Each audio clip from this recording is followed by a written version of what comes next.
Township Planning Commission. This is a regular meeting for Monday, October 28th, 2024. Time is 7:01. All rise for the allegiance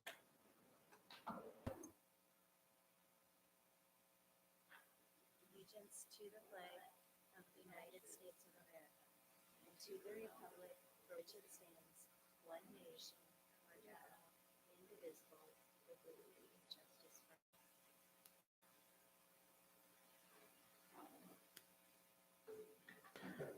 In consideration of the agenda for this evening, the agenda itself is discussion of the master plan or process going forward, finally. As far as the plan or the agenda is concerned, does anyone on the members of the commission have any concerns or questions about the agenda? If not, may I have a motion to approve the agenda as drafted? Motion to approve the agenda. Second. All in favor? Aye. Discussion. Are there any conflicts of interest relates to tonight's agenda? No. Any planning commission members? No. With that, we'll go into the meeting minutes of August 26th, 2024. And these were not in your packet, so you might need to take just a minute to look them over.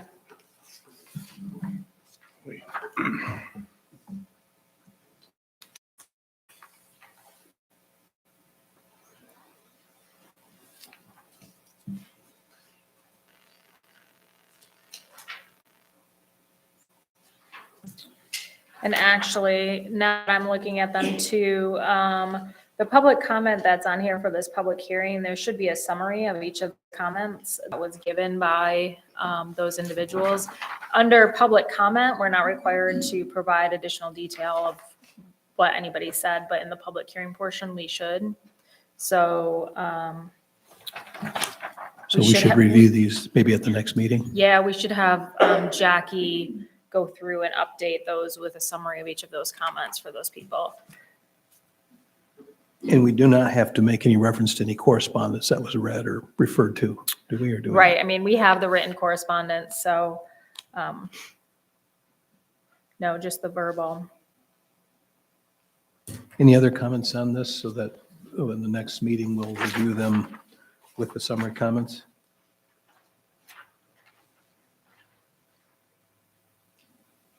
So,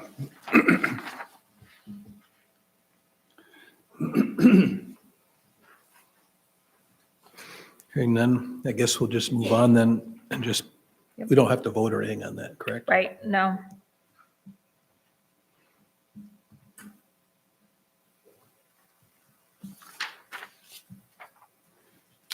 Actually, I just noticed something on the agenda for item 6. It says public comment on agenda items other than the public hearing. We're not having a public hearing.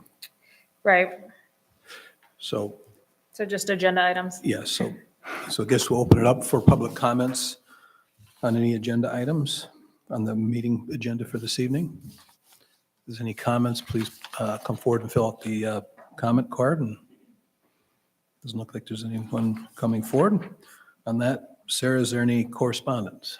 On your desk, there is a letter regarding the Banks Township master plan that they are in the process of updating their master plan. And then the Milton Township master plan is in 63-day for any comments related to that. I guess fortunate for you is that we're doing both of the master plan, the second reader is, and so you don't really need to provide comment because we already compared to the neighboring jurisdictions. And we know what your master plan says and their master plan says. You're welcome though to review either of these documents just as individuals and provide public comment though on them. But I assume as we get into it, we'll notify them.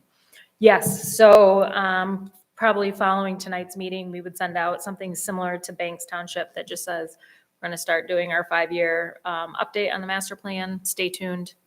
We're required to send that notice out under state law, is where that comes from. Is it just adjacent townships or how does that work? Yeah, so it's adjacent townships in the county, and then any utility that registers with the township, which typically the utilities don't register. A lot of times we still send it to any of the major utilities that we know of in the community. Okay, seems pretty straightforward. Any questions of the commission on the correspondence? Okay, moving on to item 8. Sarah, is there any unfinished business from last time? Nope. I will mention that following that public hearing that we had, we did receive some comments that kind of followed up on that public hearing. We didn't forward them out, or I guess send them out, like, that application's gone, it's done, it's not really relevant to anything. And so we didn't include those in this packet. And I didn't forward them out because I was gathering them to put them in what we thought would be the next packet related to that application. So as far as just unfinished business, we did have that, and that application was withdrawn, and that's why we didn't have another meeting. Okay, thank you. So I guess now we move into new business, the master plan discussion. So Sarah, I think it'd be helpful if maybe you could summarize where we left off and then what you have done since our last meeting.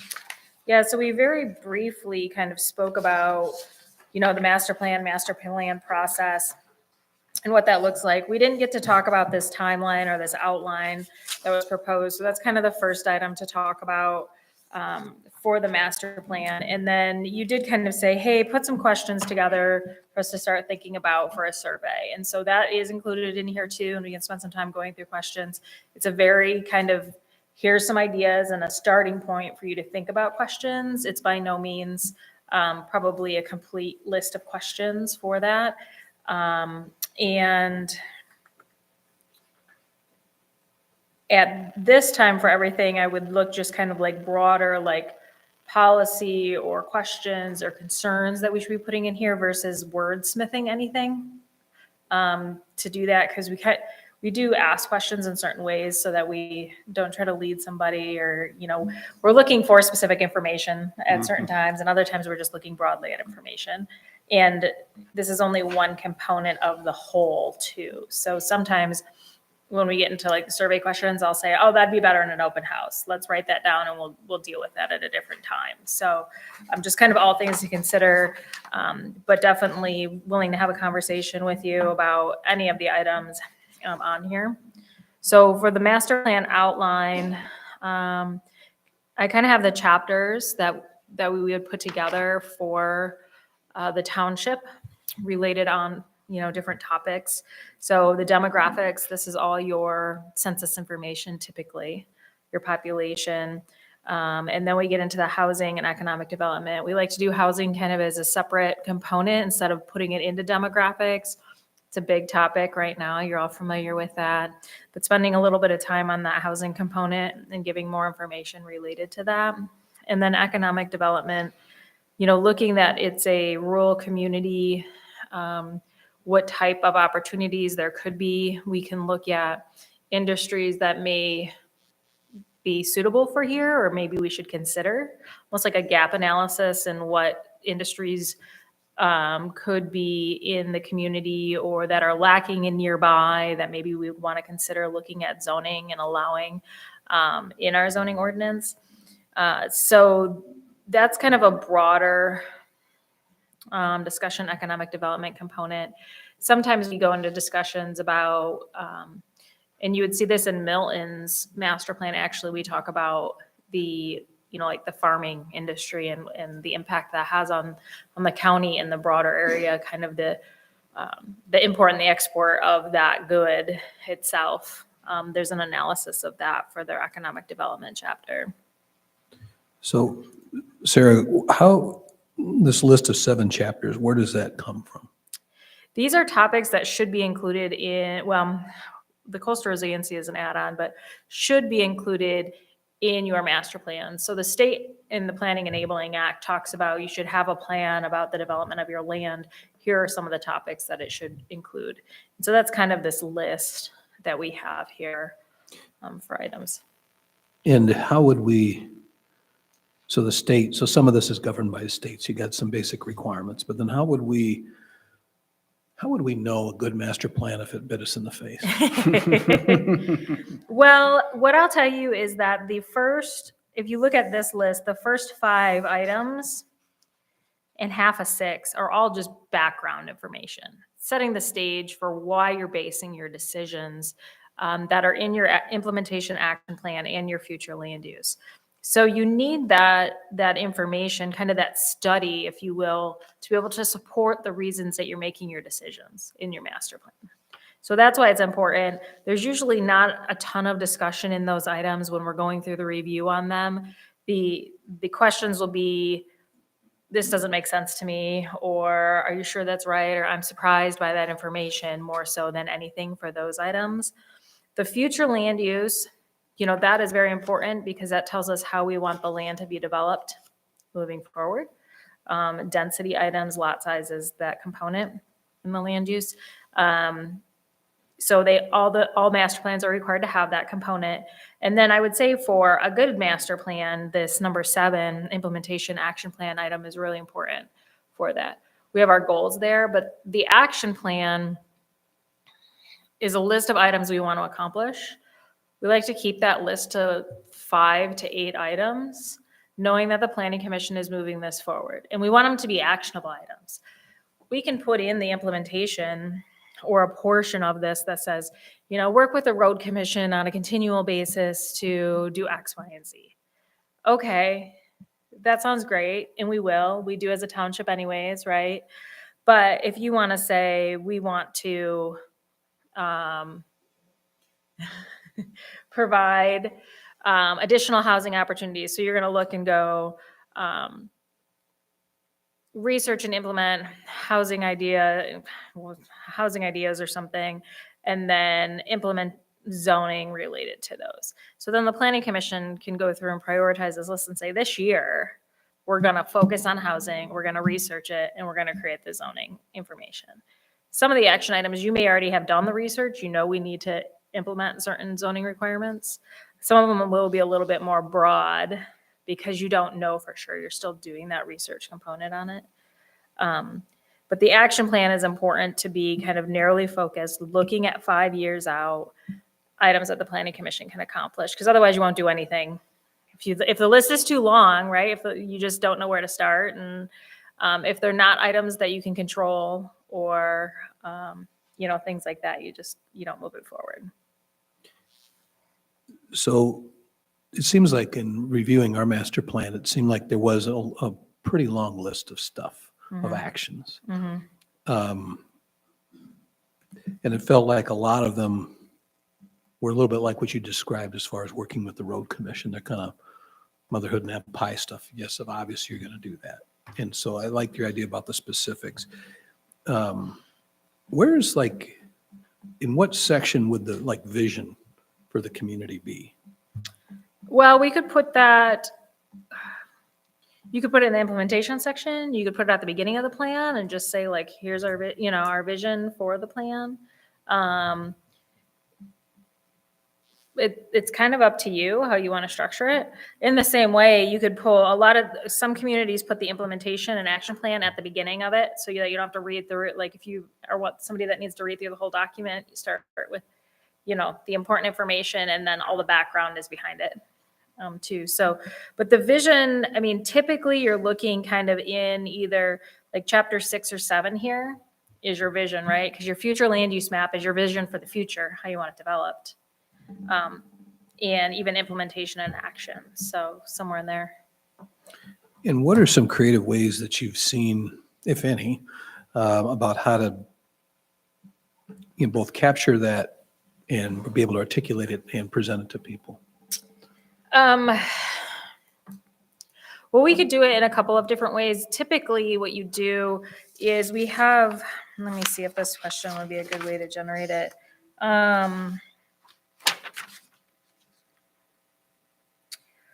If you look at question 18, which is on page 4 of 7 in the survey,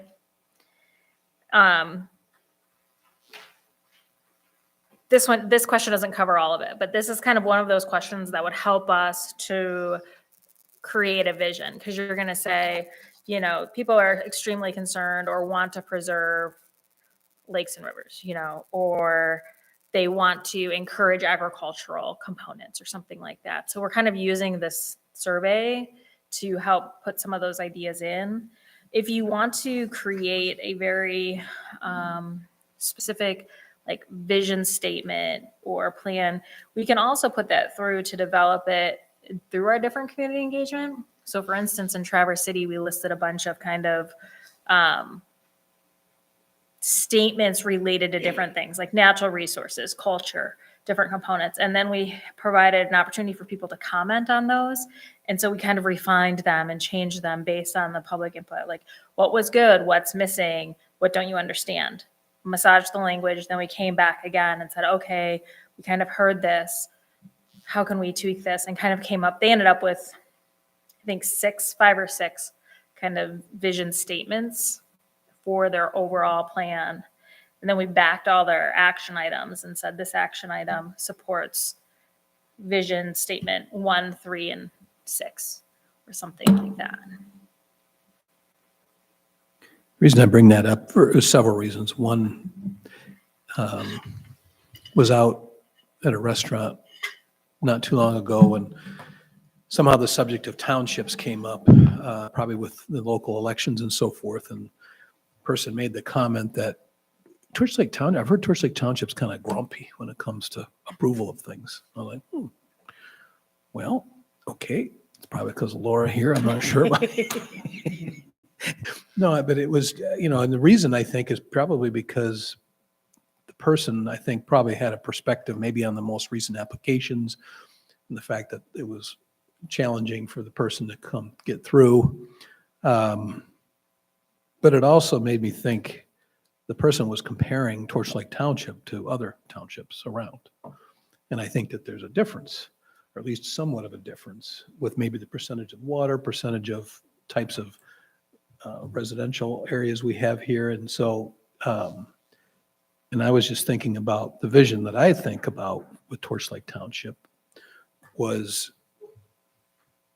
I think if we had a vision that everybody agreed on, or most people agreed on, it would help when we're considering applications and when we're thinking about decisions we're trying to make, to say, well, does this really fit with what we're trying to do? Particularly if you take areas like Torch Lake Village or Eastport, what do we want as a community for those to look like?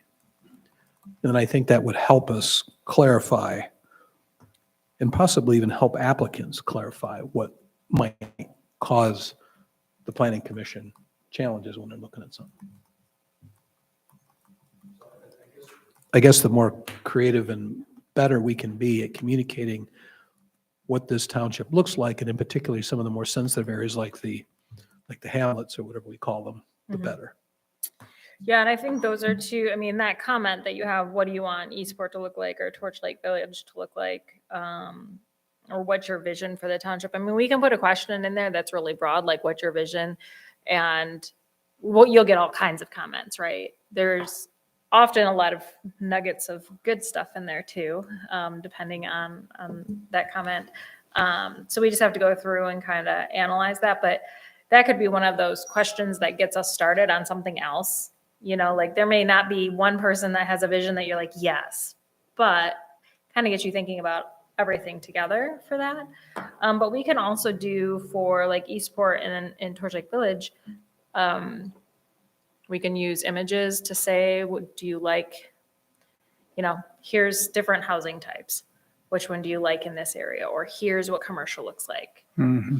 Or do you want to see more commercial or more housing? Or do you want Right. to see Right. Like 2-story or 1-story? Like a visual preference kind of is what the survey gets into. So you could either put that in the survey, or that could be one component of an open house or a smaller listening session. And that's the focus. Like we're going to be focusing on Eastport, our villages, right? Eastport and Torch Lake. That if you want to come and tell us all about it and what you want us to look like, this is the meeting date just to talk about that. If the planning commission wants to, we can focus in on something like that. So we could sprinkle a little bit in the survey and then say, stay tuned. We're going to have a session just to talk about these, right? Because we spent quite a bit of time coming up with zoning regulations related to village standards and what those look like. Yeah, I think that's going to be really important, because I think what we've heard a lot of through all of the meetings where we've had to vote and where we have to fall back on the master plan the people that were here anyway didn't seem to have the same vision as what we had. Those few things that we have currently, it didn't seem to match. So that'll be really good to really understand Didn't what it translate is. through to Yeah, yeah, action items, yeah. yeah. How does this, if I can just take a step back, how does this survey go out? This survey, so this is would be online, and the township would decide how they want to distribute it. A lot of times, the communities do a postcard, so we design something and it has a QR code and a link on it, and then the postcard goes out to, I like to do properties and property owners in case you have a renter. But that would be up to whatever the township board, the money they want to allocate towards that mailing for that. But I find that if we send out an individual postcard just related to this survey, you get a lot better response than if you put it in a newsletter in your tax bill or something else like that. So we would have it online with the link. Then there'd also be hard copies available in the office for anybody that doesn't want to use a computer, or if they stop in to pay their taxes or something like that, they can take it, fill it out, turn it back in, and we'll manually put those results into the online version so everybody can be heard.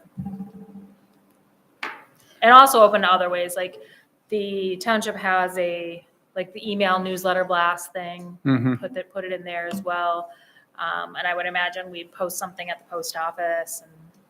And maybe we could put it on our brand new webpage, the webpage that's beautiful. Oh my gosh, I thought it was on the wrong page. And now when I Like, popped wait, up, where did I go? No, it's real. Yeah. when that it was popped great. up, that's what I thought too. I'm like, is this a scam? This is Where did the I just right walk page. into? This is a different torch. Yeah, that's what I thought. And I'm like, no, this is the right one. Yeah, that was cool. Yeah. I had a question as I was reading through these. Do we use, a lot of the questions were on demographic kind of stuff. Do we use that to update? No, the Okay. demographic information Okay. in the survey questions is so we can compare it to the survey to see that we're going to, what type of representation we're getting of people that are responding. Because you'll find out a lot of times there's certain groups that are underrepresented in the responses. And if we find that, then you can try to reach out individually to those groups. But it's more to compare it to see if you can say, the people that responded represent the same as the census tells us. Yeah, I was going to ask about the same question. I'd Like, like to see a little less of that, I guess, and Yeah. just yeah, kind of, me too. but I understand that. I mean, we want to know maybe age groups or something, just so we don't. Yeah, and I mean, you could cut some, which ones don't you like? Oh, there was one on there. I was like, what's Well, the like point of this? income, for example, who cares? You like the what? Income, for example. I Yeah. mean, We can take that off. That is one that we do to compare to based on the census to see if people that are responding are representative of the whole population. Sure, yeah. But Like number 8 I didn't fall into. Yeah, I eat here, shop here, visit parks, but it didn't have like an option of I actually live here. oh yeah, you don't live here, do you? That's not I an guess option. No. And then I thought, well, the zip code question could answer, partially the one above. Maybe not if you want to get to the specific months, but I mean, the demographic ones in the survey, like I'm not going to die on any of those hills, just so that you know. But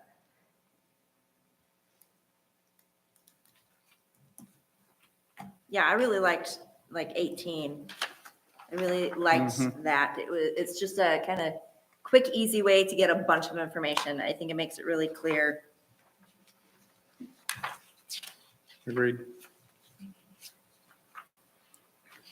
so this survey, I would anticipate being something that would go out kind of this winter, late winter, maybe early spring. That would help us to get some input on it before getting into either listening sessions or an open house that would happen a little bit later. I think it's a good opportunity to utilize the winter months when, snowbirds aren't here, but they can participate from afar and not be kind of left out of that. Along those lines of question 18, might be interesting to have one, maybe there is one here around housing. I was going to say maybe one around the types of housing and then the types of business. Yeah, so there's a little bit about the types of housing, and that gets into number 23 on page 6 of 7, talking about duplexes and townhomes and courtyard homes are different Right. types of those. I have had some communities that, a good question that you couldn't put in there is, I currently live in, I plan on living in the next 10 years, or I wish I could live in, or something like that. And then you have large single-family homes, small single-family homes, and people kind of work their way through a table just like that. So you can see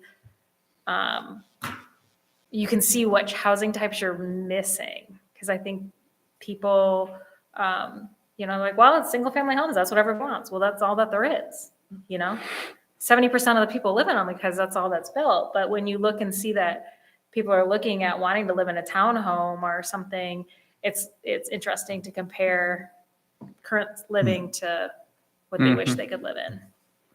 I like the idea of that in that same format of a kind of, this is appropriate, or this is, I like this, or whatever, where you can sort of choose. Yeah. And I think also with the types of businesses would be interesting. I You agree. could see it almost like if you went, I don't remember which zoning chapter it was, but we were going through all the different types of businesses that were allowed by right and then by special use. It's almost like maybe not the whole thing, but if you took like a good chunk of them, like 10 or 12 different categories, and the chart and just had run through and had people see if you could get a trend of what people are looking for versus not looking for. So use specific. Yes. So I should put self-storage on that list. Just saying. Of course. I mean, because I probably could fold in some of these questions too, because there's one that talked about like short-term rentals, wasn't there? Or like items, challenges that should be addressed, but that I guess isn't. Okay, I understand what you're looking for commercial. I have a question back with the chapters. In your experience, have you ever had a category of trends? My thinking with this is, things are changing. Not everybody is aware. And some changes we want to be prepared for, and some changes we want to be cautious of. And has that ever been a category where, I know this is just a 5-year, but Right. we really are supposed to be pushing Yes. out 20, Right. the ultimate outcomes of what we do. So I was just wondering about that. Yeah, and we could either call them out separately. A lot of times in the chapters in the background information, it'll be kind of that trends is built in there. Here's where we are. Here's what we see the future looking like, or things that you should be considering. And I do agree. I mean, your master plan, it's a long-term vision, right? So we should be looking over 20 years or further out. But we just want to tailor those action items to shorter term so that you can accomplish them.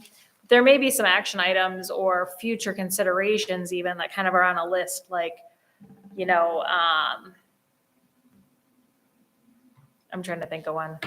Something that's like a 10-year project, like you just can't do it in 5 years, like it's naturally, but you don't want to forget about it for the next update or whoever's around in another 5 years.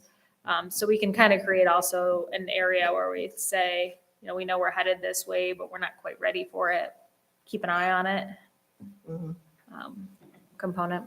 And then back to 18, would climate change be a category where people, I'm kind of interested where people are. Yeah, I think climate change. And the other one that has come up since I've been on the planning commission is noise. So if that's a I strong had that one written down concern too. of people, we kind of had to drop it, but maybe we need to look at that again. Okay. And then the other thing on 20, clarification for me, beach on Torch Lake, is that the boat launch? Is it DNR site? I needed clarification too. I'm like, man, I wish I had some kind of explanation of which each of Well, these is, so I'm sure. because this is more of the information I'd like to know. How many people use that as a beach? Oh, I see.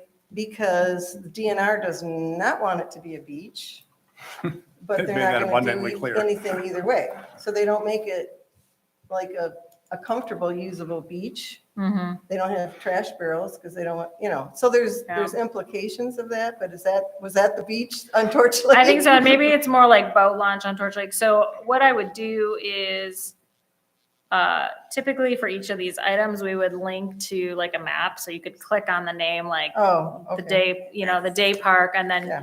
if you're taking it online anyways, then you could say, oh yeah, that's what I meant. Yeah. So, and I don't know,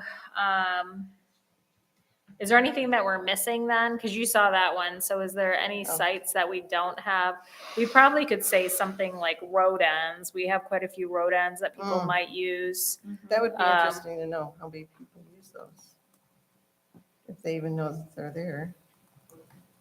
I don't know if people know that they're using a road, like that's the only kind of interesting thing about the road ends question is I think people are just like, no, that's the beach at the end of whatever road, but not, Right. we're in, I didn't know what a road end was until, I started working in government. And I'm like, oh, okay, Mhm. I get it now. But I think that's also a good one because it's not a recreation facility, but people do use it for recreation or access to water. So.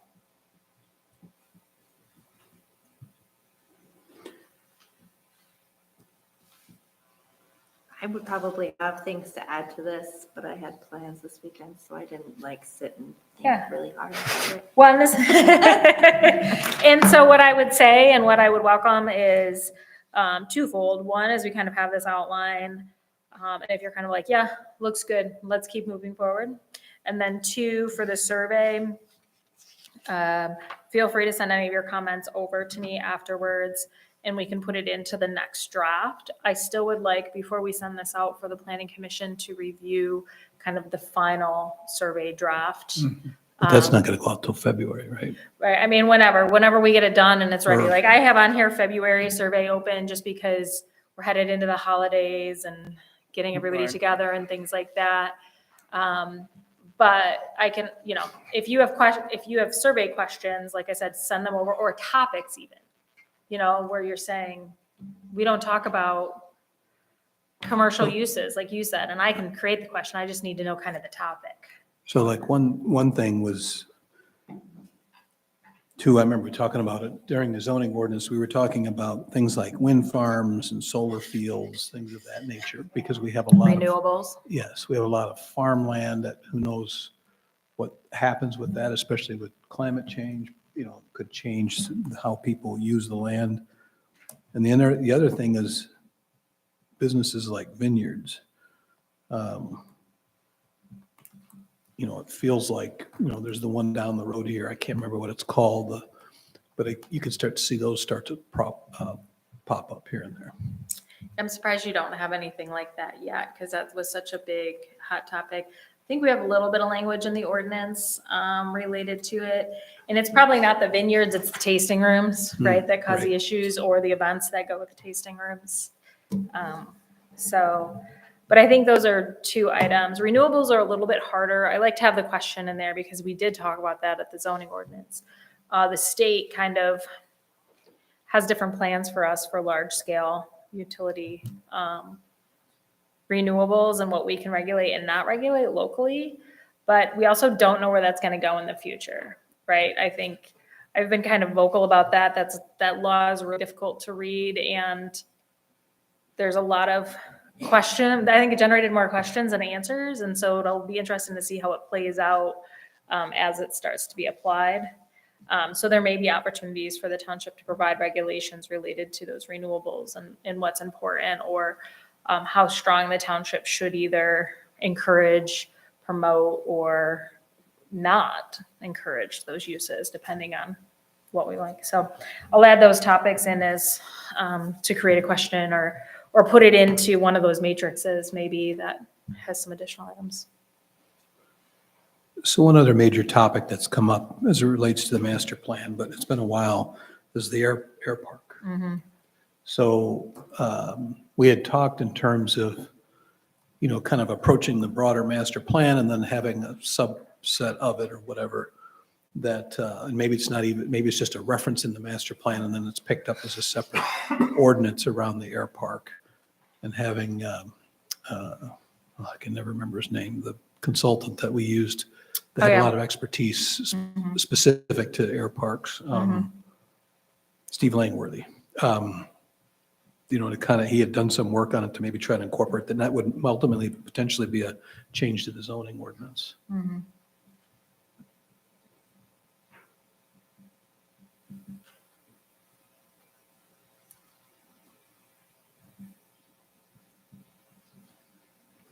Any other questions for Sarah as far as the survey is concerned? If not, maybe we switch into a little bit about the process. And you've got some things outlined here, Sarah, but maybe you could just kind of walk us through and we can. Yeah, Kick it so off. we were talking about the chapters and then community engagement. I know community engagement was a big component planning commissions talked about a couple of different times throughout the process. So the survey, the open house, which we would have near the end, that we deal more with action items. And this helps out hopefully to prioritize those action items for the planning commission. So we may generate this large list and have people kind of vote and say, what should we prioritize? And that helps us to whittle down to those 5 to 8 items potentially. We can also get other input related to that as far as the future land use map and where development should occur in the township, because we have a little bit more information for that open house component. And then this listening session items. So we've talked about, the commercial component, probably a housings component. Maybe there's a park and recreation. Coastal resiliency I haven't talked about. So that's related to, we do an analysis on the bay of water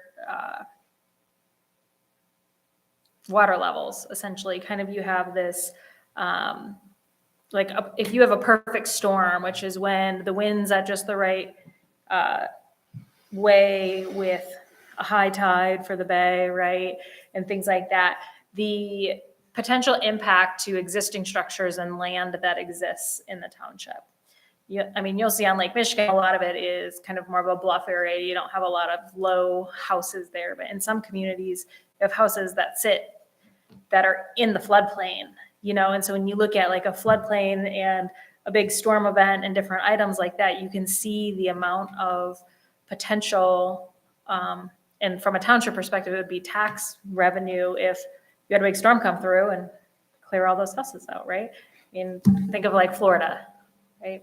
And their recent experience with their hurricanes. So we're fortunate enough that we don't have a lot of large events like that. But we kind of do look at it. We look at some of the historical lake levels and what that looks like. We look at the current topography and what you have out there, and then also some impacts based on this perfect storm that can happen. And then talk about ways that maybe you can mitigate some of that on the shoreline.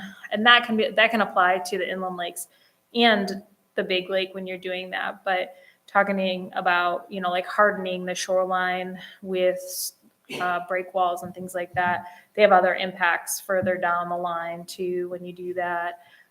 Looking at what I was going to say DEQ, but Eagle, has out there for some recommendations. And that chapter actually becomes more of just like an educational chapter I find in there about certain impacts that can happen. And then also that can go into, we did add some buffering into the zoning ordinance, along the waters. We're kind of in that high water mark buffering component, all kind of comes from this coastal resiliency section. So we could do a listening session or even a educational session on coastal resiliency as a topic. Until we do the analysis and look at it, I don't know exactly what the impact is. We may do that and say, there's not much here. Or we may do it and say, this is really important. And maybe it just becomes, this is what we've learned just so that you know and call out to that. But these listening sessions, I think if you're interested in having a little bit more detail, we say, okay, let's do 3 to 4. We don't exactly know what the topic is yet, or we kind of know, but and we figure that out as we start working through the chapters and having discussions to know what we need to have more about. Because we'd want to do those next summer, I would imagine, when people are back in town. So we have some time to nail down exactly what that looks like. Yeah, I would think housing and commercial would be important. I'd like to hear about what people's thoughts are.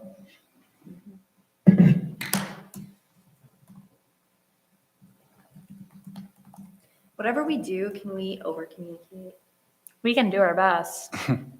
and make it both in person and when it makes sense Yeah, online? at the same time. Mhm.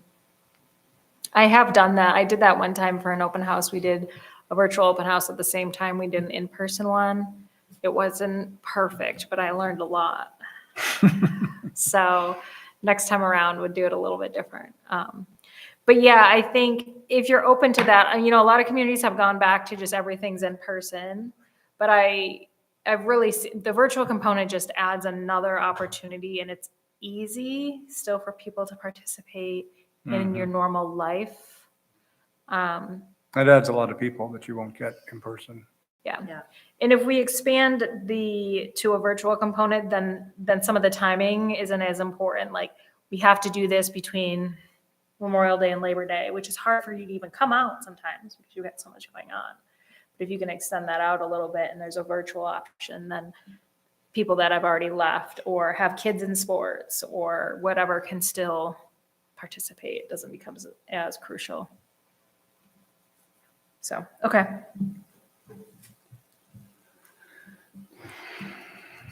So Beckett and Rader would be coordinating this for us, correct? Yes. And then Beckett and Rader would also be proposing a draft, and that's when you refer to chapters, that would be Yes. kind of like the zoning ordinance in a way. We just kind of start plowing through it. Yeah. And we'd incorporate it as we get the demographic information from the survey. We would see what that looks like, how it's represented in the, in chapter 1 and so on and so forth. Correct. Yeah, so we draft each chapter unique, to the community. We use some of this, we use the census for everybody's, so, but, it's all your information and the same thing, your natural features. We look at what's here, we draft it specific to it, we make the map specific to it. So, yeah, we'd go through and we'd probably review, depending on the topics and how big of a chapter, maybe 2 or 3 chapters at a meeting. For the background information, and then you'd probably spend 1 meeting just on the implementation and action chapter, and 1 meeting just on future land use map to have those discussions and spend a little bit more time with those, because that's where the time where you need to talk and figure it out. Because I'll come up with some ideas or my thoughts, but you're the local experts in this, right? Your community, and you can provide that input so we can tailor it better for you. And this is a general timeline that I've put on here, for February for the survey, March to August chapter review, open house in May. We may move that a little bit, but looking at, so in the master plan process, we go through and we draft this document. And once you have a complete document put together, the planning commission makes a motion to send it out for a 63-day review period. That's mandatory under state law that this public review period happens. And that's when we send it out to all the neighboring jurisdictions, like the Milton letter that you got. That's a 63-day letter. So you make a motion that you said, this is a good draft. We like it. Still comments can happen, changes can happen, but we like this draft. Let's get it out to the public. And you send it up through the township board and it goes out for 63-day.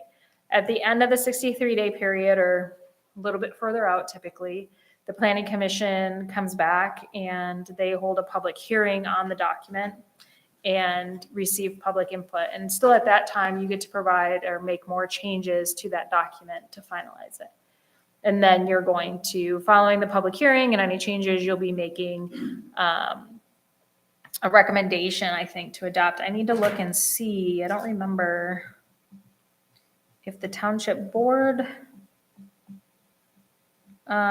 is the final approving body here or not. So in state law, it says that the planning commission has the approval authority unless the township board asserts its right to be the adopting body. So I just have to see if they've ever passed a resolution to do that. Because the current one, it talks about a public hearing and an adoption date, but it doesn't say who did it. Because this is your document. This is a planning commission document. So that's why you hold the public hearing and have the potential to adopt it. So. Good. Any other questions for Sarah? I have one question on budget. So I know I've had some conversation with Bob, and I know there is some money to get this started. And I know that we'll have to, when's the fiscal year start? April 1st? Okay, so probably, I know there's some money in this fiscal years to get us started. I can't remember how much, but I'll have to follow up with Bob. But then we'll have to make sure we get it in the next budget to kind of do the second piece of it, Correct. split it. Okay. Yeah, because I think we had money in there for the survey this year. So we'll get that started and then we'll have to put in for the rest of the document.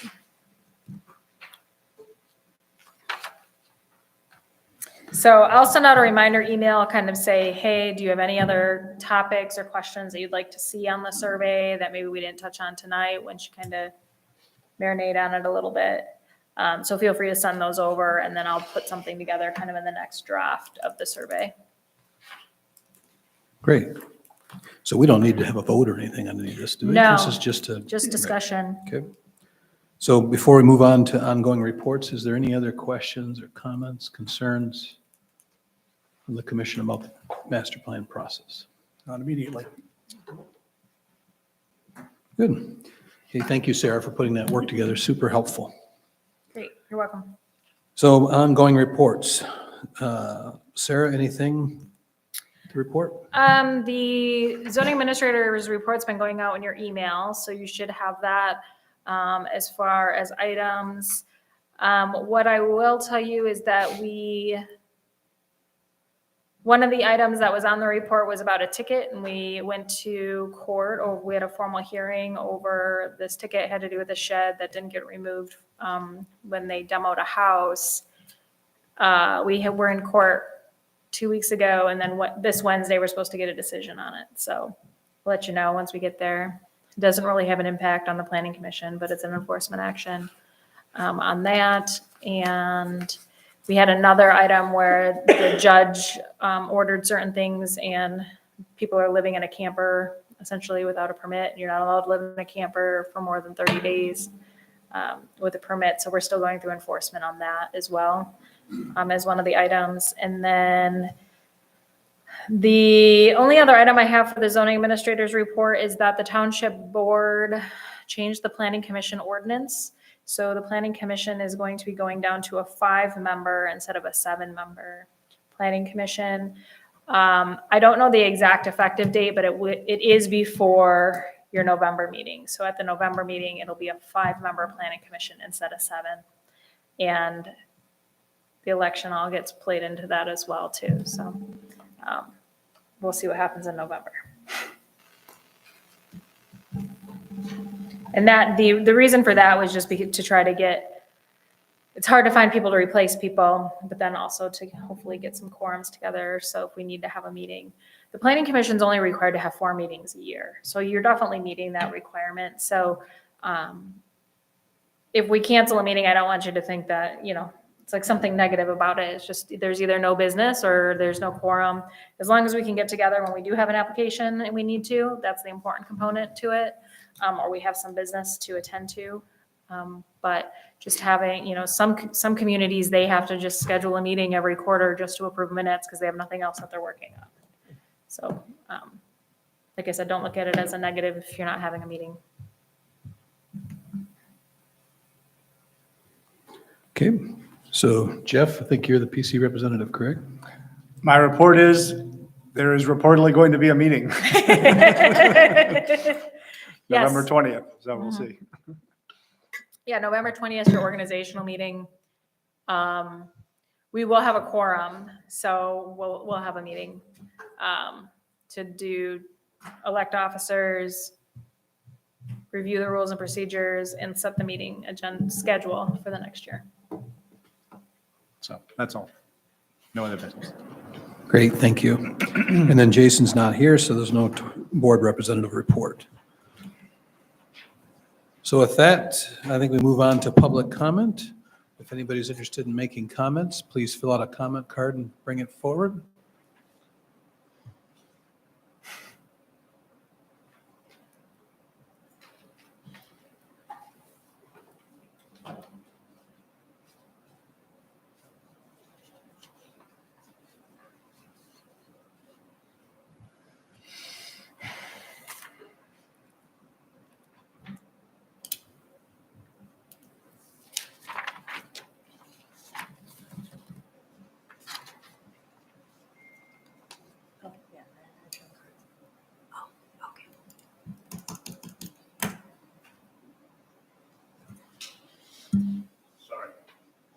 No problem at all.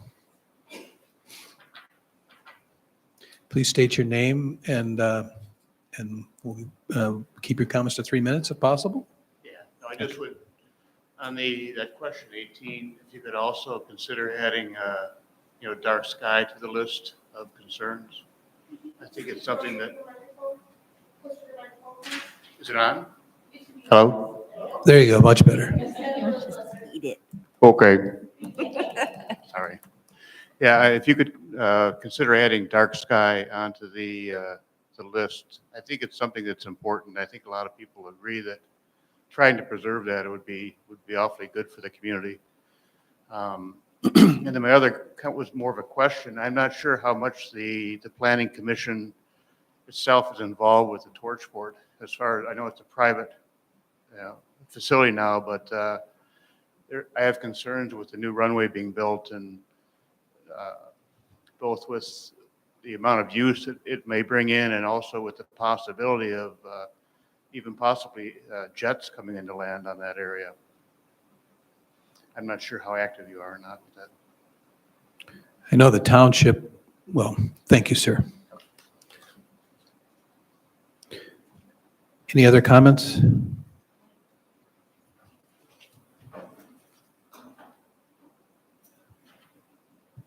Can I turn my sheet in after? Okay. My name is Kristen Graves, and I live at 1377 Bayview Drive.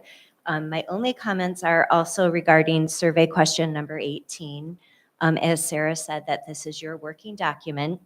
So I would like to see you add in dark sky, noise pollution, and climate change. I also wanted to bring to your attention that in the zoning ordinance, Article 6, Section 26, talks about wineries, breweries, and distilleries. And then lastly, I have a question which it's kind of open-ended. It may not have an answer.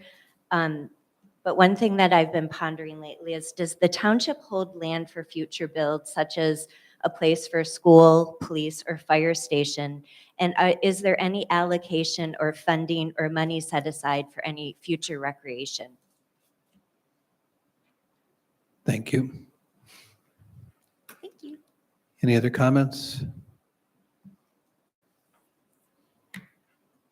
Hearing none. So Sarah, as far as the input from the public, the dark sky makes a lot of sense to incorporate that. And we've already hit the air park from the standpoint of making sure we look at that from the master planning perspective.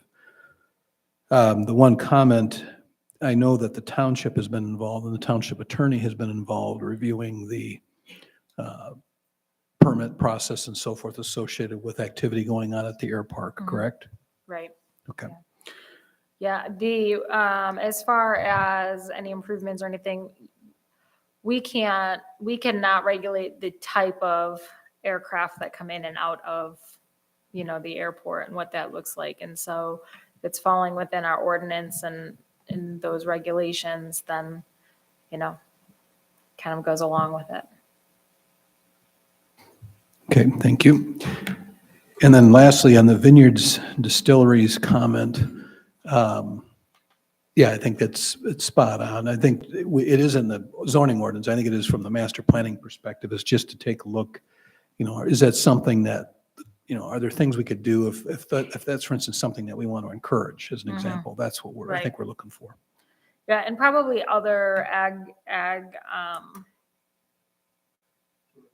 yes, thank you. Items as well would be some good questions related to those types of uses, and we can throw the wineries and vineyards into that too. Excellent. So I guess we'll move on to concerns of the commission. I'll start. I don't have any concerns. It was actually a fun meeting, relatively smooth and efficient, and we got through a lot thanks to Sarah. Any questions or concerns from the members? I would like to put in a strong recommendation that we really encourage our township to do the formal process of getting a recreational plan. It is in our past to pursue looking into a recreational plan. I've heard comments there really isn't any interest. I think there's a lot of interest in our population, and there would be a great plus for recreation, for helping coordinate our different assets, and especially if we're going to continue to pursue the bike trail. It's almost we have to have this. So I know it does cost some money to get that put together, but I don't know. As a planning commission, I just think it's a must. Other townships figure out how to do it. I think we should have a recreational plan too. And there's a commission for the William Good Park, right? Park Commission? Or Like there is a day park committee or. committee, there we go, not I think it's a commission, committee, sorry. yeah. But that could help with that also. Seemed like an outgrowth of that is I what I mean, was it could thinking, be, connected to that. maybe a paid position or something. I don't know.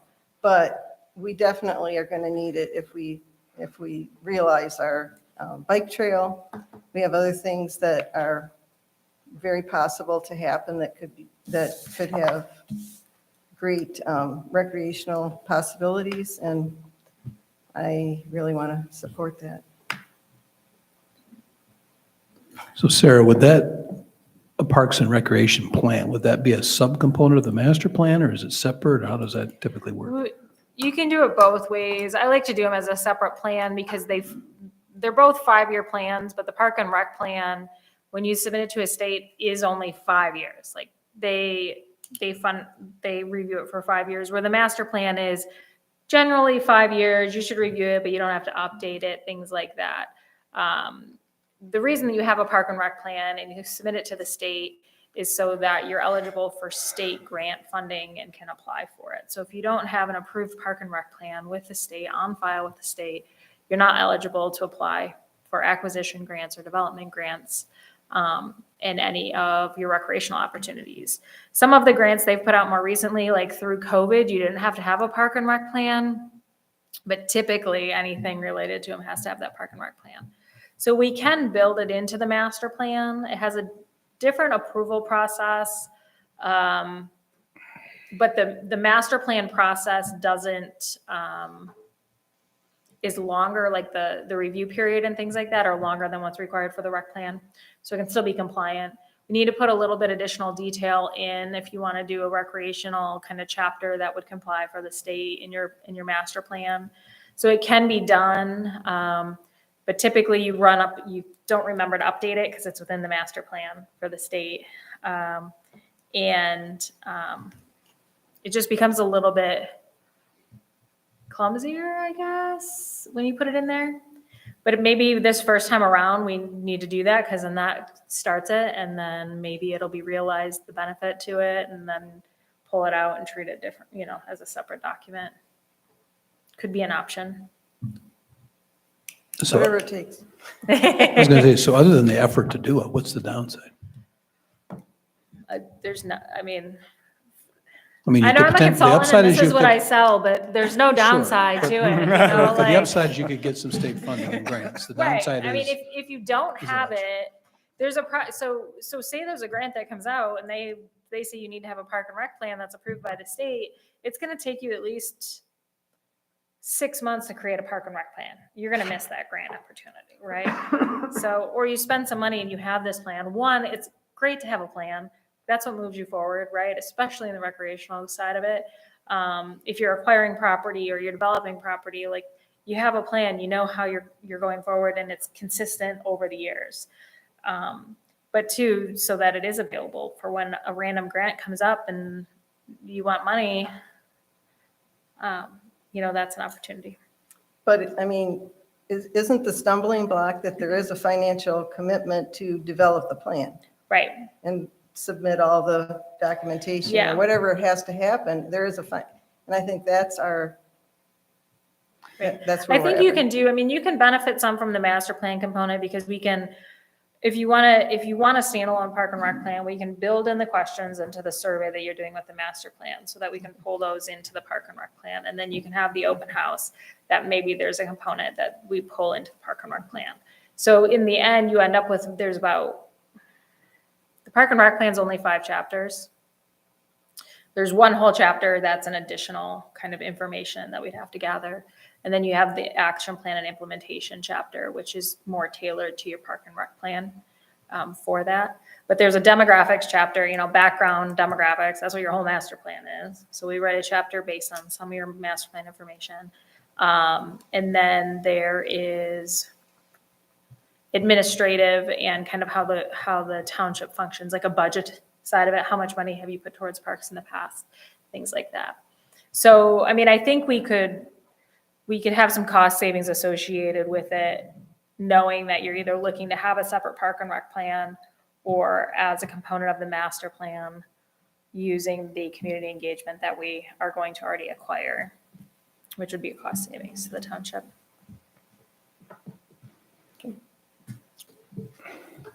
excellent. Any other commission members have concerns or questions? I just have a question related to the park and rec plan. Actually, if there's a budgetary concern, should we get some estimate on that? And Yeah, I think the way to go can it about be it, included or wrapped into I what think we? we've Yeah. looked to fold that in. Yep. And I'll talk with Bob too a little bit about it and see what kind of information he needs from me for that. It's kind of like cable pricing. You just kind of bundle it together. Right. Well, that's what I was thinking, if we can do it all together and, maybe it's not. No, it's definitely Excessive. more cost effective, I think, to bundle it, you know, together, park and rec with your master plan. Yeah. Your master plan obviously being the one that's going to cost the most, and then you kind of have a little bit extra for that park and rec plan. So, Great. yeah, we'll talk about that. So Sarah, any concerns?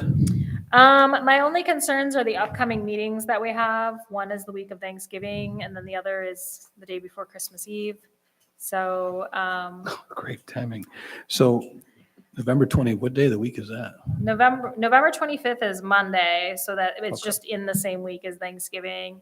I don't know if anybody's, you know, traveling or as family for that whole time. The one around Christmas is a little bit, you know, more likely gonna be an issue, but at this time, I don't have any pending applications for either one. We really have the master plan survey. So kind of saying, hey, like, be aware of this, but maybe we won't have a meeting anyways. Or if I get to a spot and we may need to just find a time that it works. That would be a special meeting. Unless you prefer to try to put something on the books tonight. Do we need to have an organizational meeting in November or?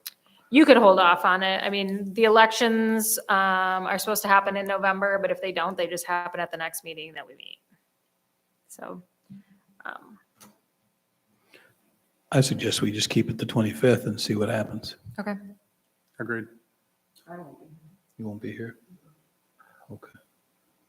So yeah, and I think we don't have a reason to have something any sooner at this point. Right. So it's a matter of either have that meeting, and wait until December if we don't need it. We might have to move up the meeting in December if it's Christmas Eve or whatever, so. Yeah, and if we see that there might be an application coming in, then that may, we may say, let's not have November, let's move, we Yeah. can. So Split the just kind of be aware that those meeting dates, when I might be sending out an email followed by a text message that says check your email over the next 2 months. Sounds good. Anything else? I just had a question. I don't like paper, so I always look at the zoning ordinance online. Will we expect that the new one will be on there? in time Is it not soon? on there? It's the old one. Is it? Yeah. Yes. I was thinking it was on there. It's the old one. I got really Okay. excited. I mean, I was still excited because it was beautiful. Big improvement.